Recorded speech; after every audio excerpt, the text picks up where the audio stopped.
The Ugly Duckling. Once there was a duck who had just hatched a brood of ducklings. One of them had been longer coming out of the shell than the others, and when it came it was very ugly.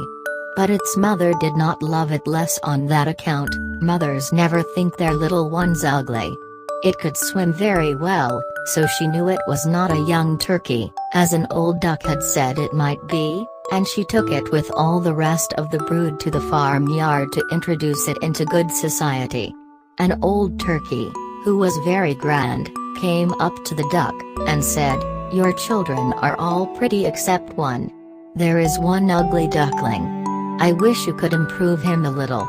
"That is impossible, Your Grace," replied the mother. "He is not pretty, but he has a good disposition, and swims even better than the others." "Well, the other ducklings are graceful enough," said the turkey. "Pray make yourselves at home, here." But how could the ugly duckling do so? The whole farmyard laughed at him. The ducks pecked him, the fowls beat him, the girl who fed the poultry drove him away with a stick.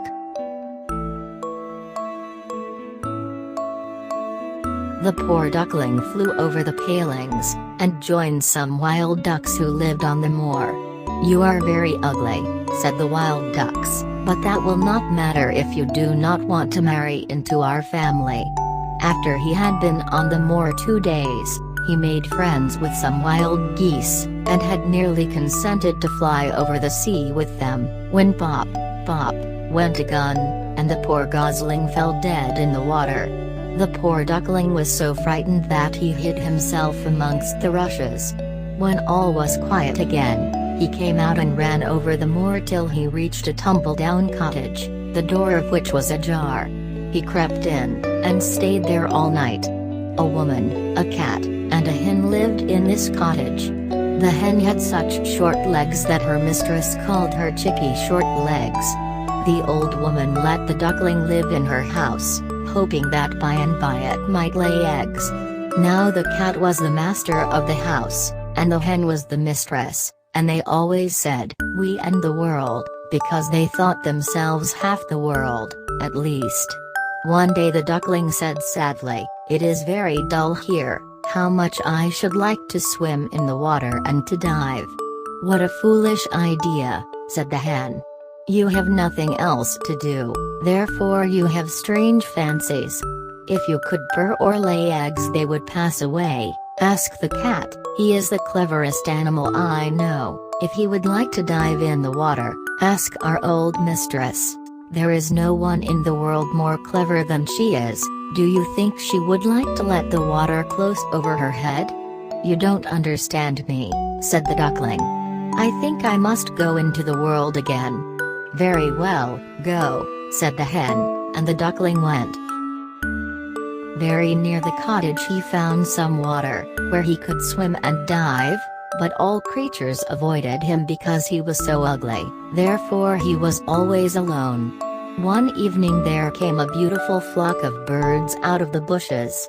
They curved their graceful necks, while their soft plumage shone with dazzling whiteness. The duckling felt quite a strange sensation as he watched them fly up in the air. He stretched out his neck towards them, and uttered a cry so strange that it frightened himself.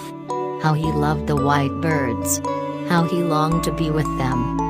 By and by winter came, and froze the water quite hard. The ice crackled round the duckling and at last shut him in, so that he could not get out. Early in the morning a peasant who was passing saw what had happened, broke the ice with his axe, took up the duckling, and carried it home to his wife. The warmth revived the poor thing and it began to fly about. The children wanted to play with it, but they only frightened it. It ran to the door which was open, and managed to slip away among the bushes, where it lay down in the new fallen snow.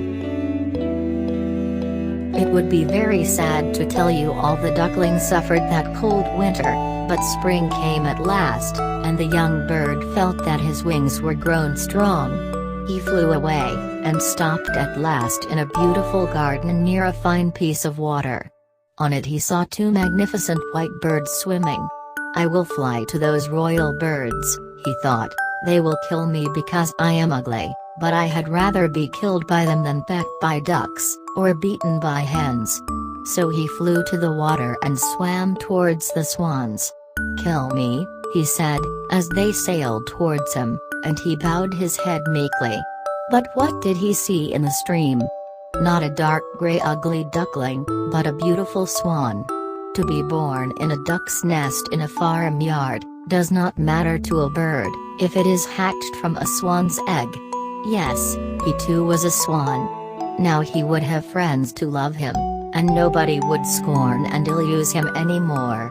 Ho rustled his feathers, curved his slender neck and cried joyfully, "I never thought such good was in store for me when I was an ugly duckling."